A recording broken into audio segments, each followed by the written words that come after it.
Assalamualaikum warahmatullahi wabarakatuh. Perkenalkan, nama saya Ahmad Soleh, Pro dari Pendidikan Fisika semester 6. Di sini saya akan mempresentasikan materi tentang upaya pemberantasan korupsi di Indonesia.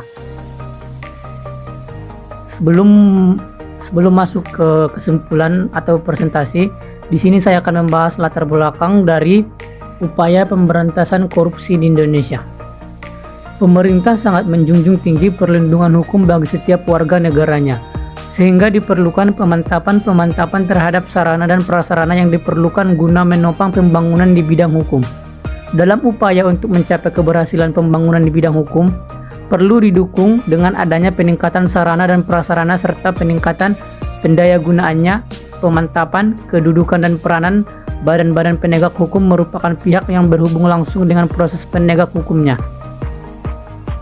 Di samping itu, mengingat materi hukum pidana yang erat dengan nilai-nilai kemanusiaan, mengakibatkan hukum pidana seringkali digambarkan sebagai pedang yang bermata dua. Artinya, satu sisi hukum pidana bertujuan menegakkan nilai kemanusiaan, namun di sisi yang lain, penegakan hukum pidana justru memberikan sanksi kenestapaan bagi manusia yang melanggarnya.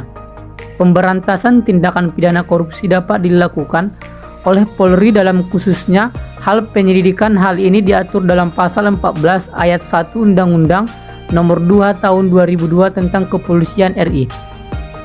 Penyelidikan tindak pidana korupsi tidak hanya dimiliki oleh Polri, namun Kejaksaan dan Komisi Pemberantasan Korupsi atau KPK juga memiliki kewenangan penyidikan.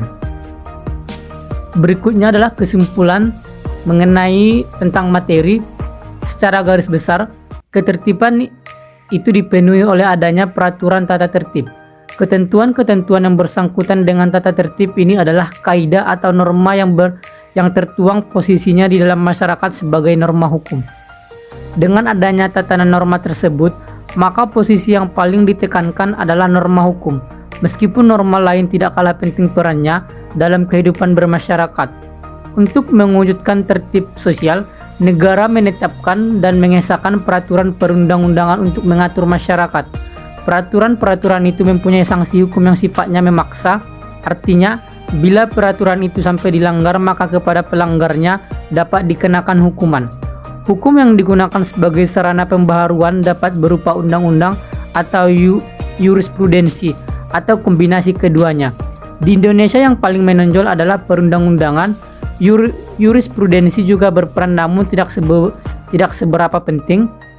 Koruptor tidak lagi memiliki rasa malu dan takut, sebaliknya memamerkan hasil korupsinya secara demonstratif. Polisi tidak lagi mengabdi kepada konstituennya. Berikutnya adalah partai politik bukannya dijadikan alat untuk memperjuangkan kepentingan rakyat, melainkan menjadi ajang untuk mengeruk harta dan ambisi pribadi.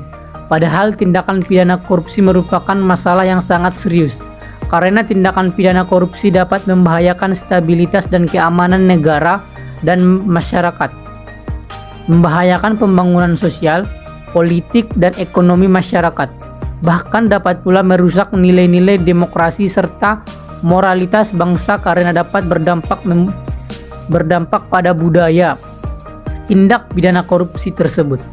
Perbuatan tindak pidana korupsi merupakan pelanggaran terhadap hak-hak sosial,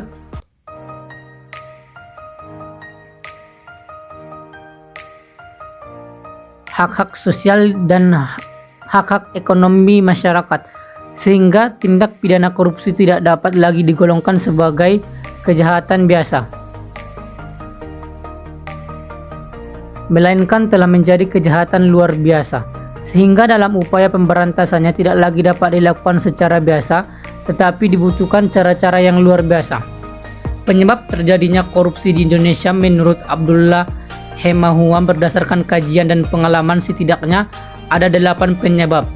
Berikut penyebab tersebut adalah: yang pertama, kompensasi PNS yang rendah; sistem penyelenggaraan negara yang keliru; ketiga, pejabat yang serakah; keempat, law enforcement tidak berjalan; yang kelima, disebabkan law enforcement tidak berjalan di mana aparat penegak hukum bisa dibayar mulai dari polisi, jaksa, hakim, dan pengacara. maka hukuman yang dijatuhkan kepada para koruptor sangat ringan sehingga tidak menimbulkan efek jera bagi koruptor. Yang keenam adalah pengawasan yang tidak efektif.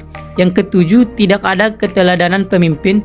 Yang kedelapan, budaya masyarakat yang kondusif KKN. Dalam proses penegakan hukum terhadap kejahatan korupsi terdapat suatu kenyataan adanya praktek penegakan hukum tebang pilih. Artinya, tidak saja hal ini bertentangan dengan prinsip hukum semua warga negara memiliki hak untuk diperlakukan setara di depan hukum, tetapi juga diperlakukan secara tidak sama.